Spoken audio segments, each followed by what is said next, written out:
The ribbon slipped through my fingers as I tied the final bow on Dad's gift, a leather wallet I'd picked up from that boutique in Soho. Thanksgiving dinner at their high-rise condo was winding down. The kind of evening where the city lights twinkled like distant stars through the floor-to-ceiling windows. Boston's skyline stretched out below, a reminder of how far they'd climbed. Or so they thought. "Sophia, darling, pass the wine," Mom said, her voice laced with that polished edge she'd honed from years of boardroom meetings. She sat at the head of the table, her pearl necklace catching the chandelier's glow. Dad lounged back in his chair, swirling his scotch, the ice clinking softly. "You know, we've been meaning to have a real talk with you," he started, his tone paternal, the one that always made me feel like I was 12 again. I smiled faintly, pushing the mashed potatoes around my plate. "About what?" Mom leaned in, her eyes narrowing with concern that felt more like scrutiny. "Your situation, sweetie. That little apartment in Cambridge. The freelance gigs. You're 30 now. It's time to think about stability." I nodded, keeping my voice even. "I'm stable, Mom. The writing pays the bills." Dad chuckled. A low rumble. "Pays the bills? Come on. Soph. We know what you make from those articles and that blog of yours. What is it? 25 grand a year? If that." "Around there," I said, not correcting him. It was closer to 40 from the freelance alone. But that wasn't the point. Mom sighed dramatically, setting her glass down with a clink. "We worry. That's all. Look at this place." She gestured around their condo, the marble counters, the custom cabinetry, the view that screamed old money even if theirs was new. "We pay $12,000 a month for this. Can you imagine? It's not just the rent, it's the lifestyle. The doorman, the gym, the concierge. This building doesn't let just anyone in." I wrapped my hands around my coffee mug, feeling the warmth seep in. My phone vibrated in my pocket, a text from Elena, the property manager. I glanced discreetly. Rent adjustment confirmed to $22,000 per month. Notice is out by 8 p.m. as requested. I slipped the phone back, my pulse steady. "Sounds exclusive," I murmured. Dad leaned forward, his executive vibe in full swing. "It is. The owner vets everyone. Credit scores, references, income verification. We're talking six-figure minimums here. Most tenants are VPs, consultants, entrepreneurs like us." Mom chimed in, her voice rising with pride. "Your father just got promoted to regional director at Apex Consulting. And my firm? We're handling multi-million-dollar mergers. That's how we afford this." She paused, her gaze softening into something pitying. "But you, honey, living in that walk-up with the leaky faucet. It's charming, sure, but it's not sustainable." I bit back a smile. That walk-up was a cozy brownstone I'd bought years ago, renovated into a writing haven with a hidden rooftop garden. But they didn't know that. They'd never visited. "I'm happy there," I said simply. "Happy," Dad echoed, as if the word was foreign. "Happy doesn't build equity. Happy doesn't get you past the lobby here at Harborview Residences." Mom reached across the table, buttoned my hand. "We're not judging, Sophia. We just want better for you. Maybe you could pivot. Use that English degree for something corporate. Copywriting for a firm. Perhaps something with benefits." My phone buzzed again, timing set for post-dinner delivery. Security prepped for inquiries. I ignored it, focusing on the pie slice in front of me. "I'll think about it." But Mom wasn't done. She circled the table like a shark, her heels clicking on the hardwood. "Think about this. We could help you find a better place. Something mid-tier. Maybe in the suburbs. You could afford it if you budgeted right. Cut back on those coffee shop writing sessions. Dad nodded sagely. Exactly. Know your lane. Soft. Not everyone climbs to the top. We did, through hard work. Smart choices. This condo? It's our reward.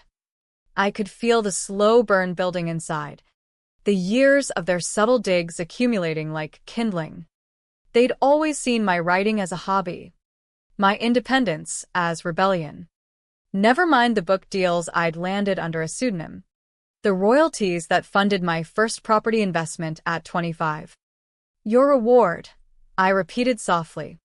Mom beamed, missing the edge in my voice. Yes, and honestly, the owner here is a genius. Keeps the place elite. No riffraff. Riffraff. The word hung there, unspoken but clear, like me. Dinner dragged on, their anecdotes about work triumphs and neighbor envy filling the air. By dessert, my resolve had solidified. As we cleared plates, Dad's phone rang. He frowned. It's Elena from management. On Thanksgiving? Mom's eyes widened. Answer it. Maybe a building event. He put it on speaker. Elena. Happy Thanksgiving. Everything okay? Her voice was crisp, professional. Mr. and Mrs. Harlan. Apologies for the holiday call. I'm reaching out personally about a rent update effective January 1st. Mom's fork paused midair. Update. Yes. The owner has adjusted rates based on market comps. Your unit will increase from $12,000 to $22,000 monthly. The room froze. Dad's face drained of color. 22? That's almost double. Elena continued smoothly. The analysis showed we're undervalued compared to similar properties in Back Bay. This aligns us properly. Mom gripped the table. But our lease includes an adjustment clause with 90 days notice. Today's notification provides that. Dad's voice rose. We need to speak to the owner. This is absurd. The owner handles communications through me. The decision is final. But they chose holiday timings so families could discuss together. I busied myself stacking dishes, my expression neutral. Inside, the tension coiled tighter.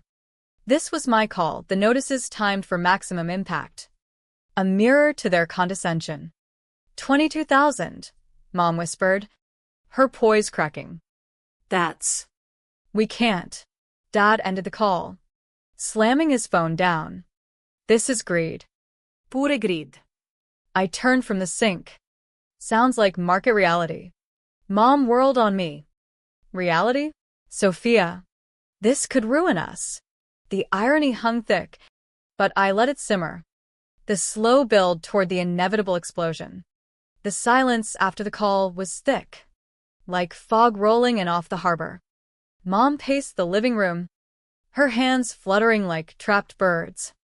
Dad sank into the couch, staring at the city lights as if they held answers. I'd planned this moment meticulously, but seeing their faces now, raw, unmasked, stirred something unexpected.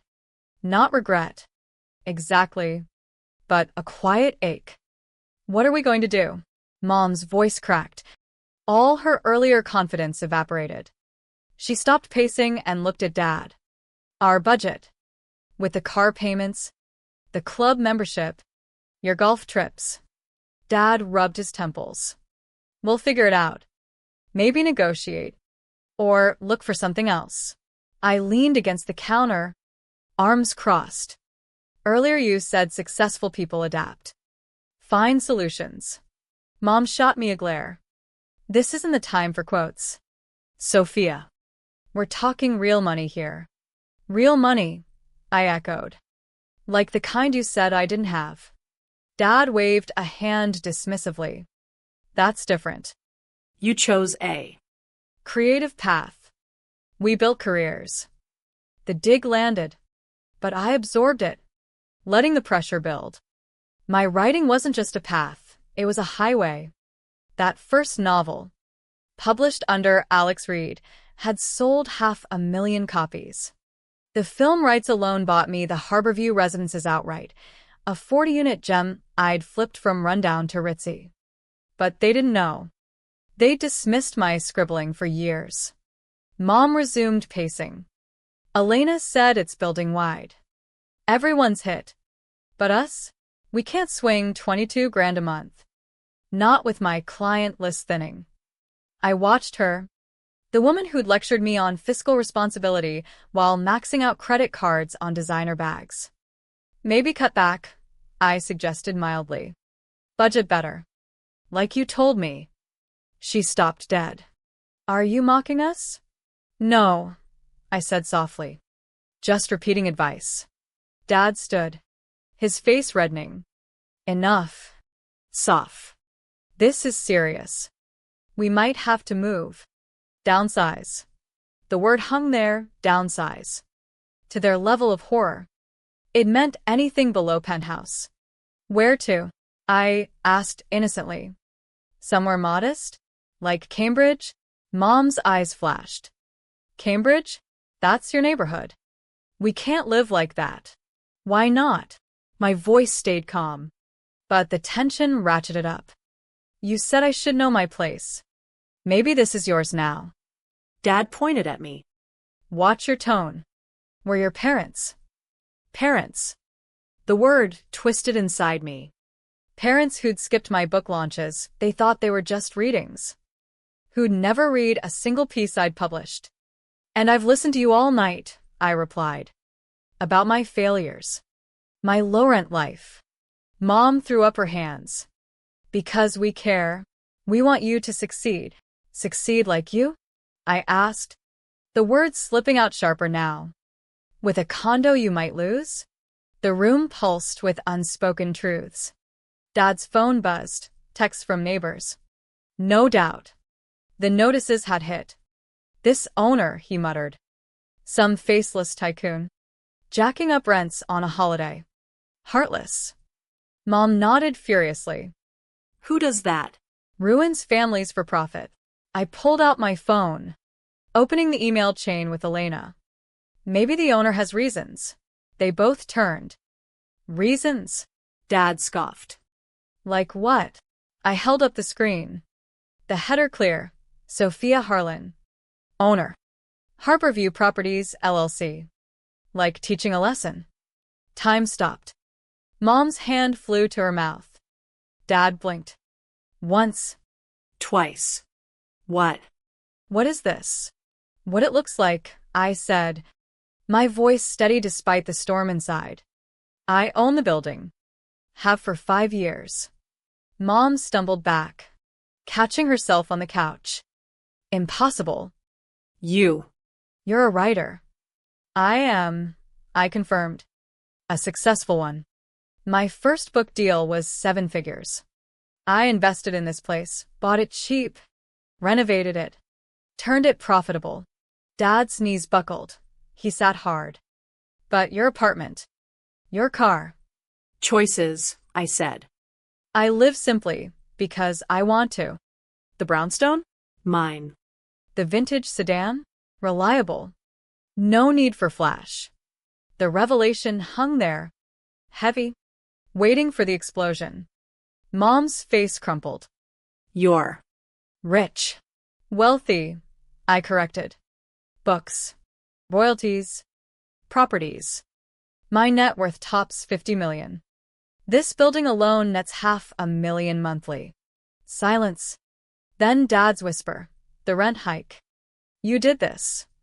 I nodded. Market rate. But timed for today. After your lectures. Mom's tears started. Silent at first. Why? To hurt us. To show you, I said, the emotion rising now. What judgment feels like. The dam broke then, years of resentment. Love. Pain colliding in that lavish room, overlooking the city I'd quietly conquered. Mom's sobs echoed off the high ceilings, raw and unfiltered. Dad stared at the floor, his scotch forgotten. I'd imagined this reveal 100 times, the shock, the reversal, but living it felt heavier, like gravity had doubled. How? Dad finally asked, his voice hoarse. How did we not know? I sat across from them, the coffee table a chasm. You never asked. Not really. You assumed. Mom wiped her eyes with a napkin, mascara streaking. We thought you were struggling. Those freelance checks. The simple life. Assumed I was failing, I said quietly. Because I didn't chase corporate ladders like you. Dad nodded slowly. We pushed you toward stability. Thought writing was a phase. A phase. The word stung. Even now. My phase had funded scholarships, charities, this very building. But I'd hidden it, waiting for the right moment to shatter their illusions. It wasn't, I replied. My debut novel? Option for a series. The income bought this place. Mom's eyes widened. Under a pseudonym? Alex Reed, that's you? I nodded. Kept it private. From everyone. But especially you. The hurt flashed across her face. Why us?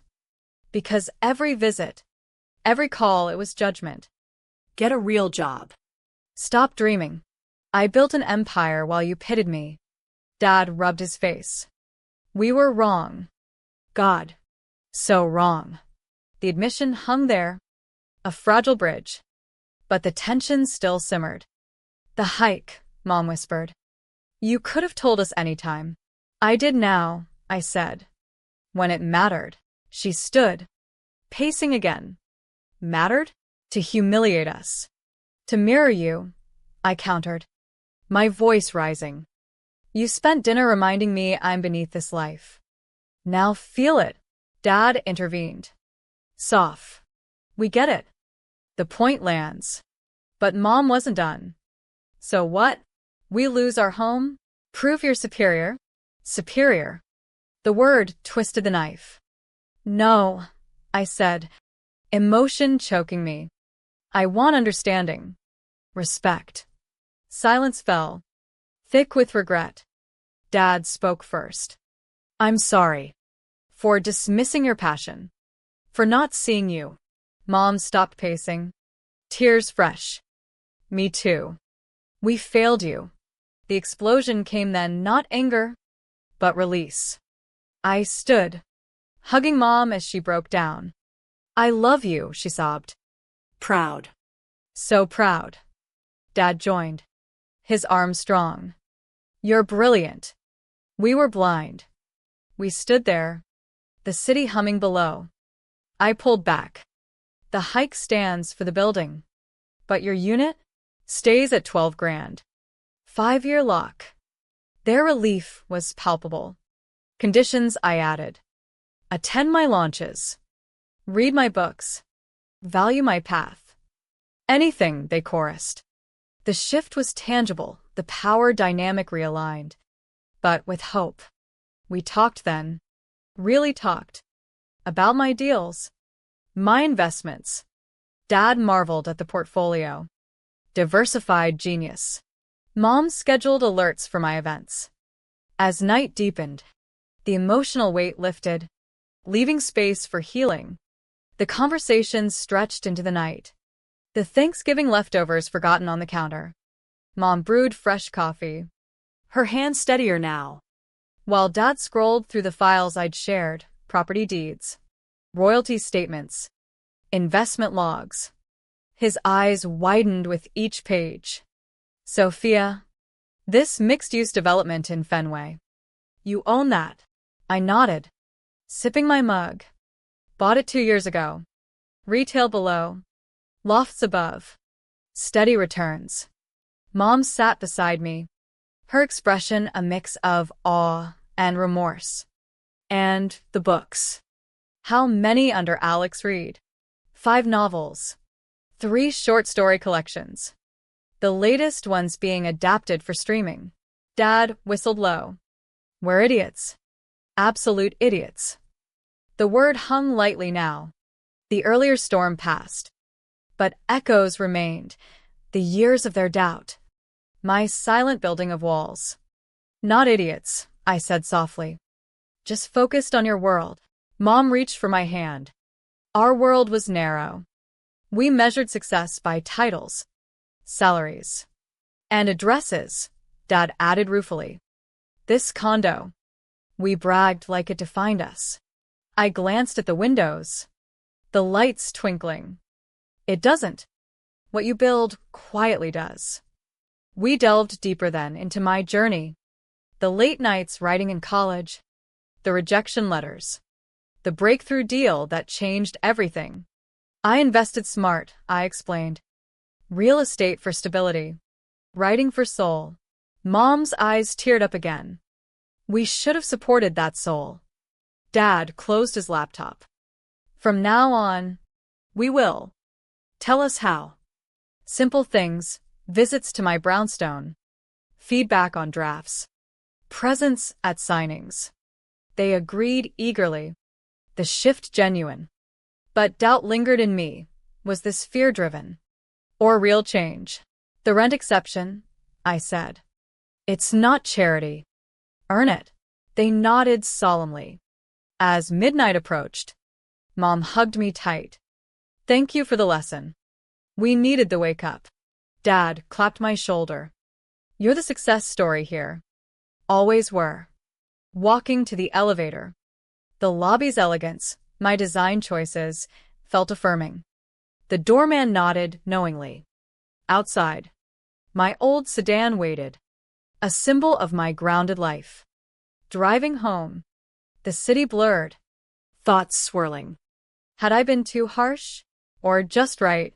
The revelation had cracked open old wounds, but perhaps paved for stronger bonds. Back in my brownstone, the quiet enveloped me like an old friend.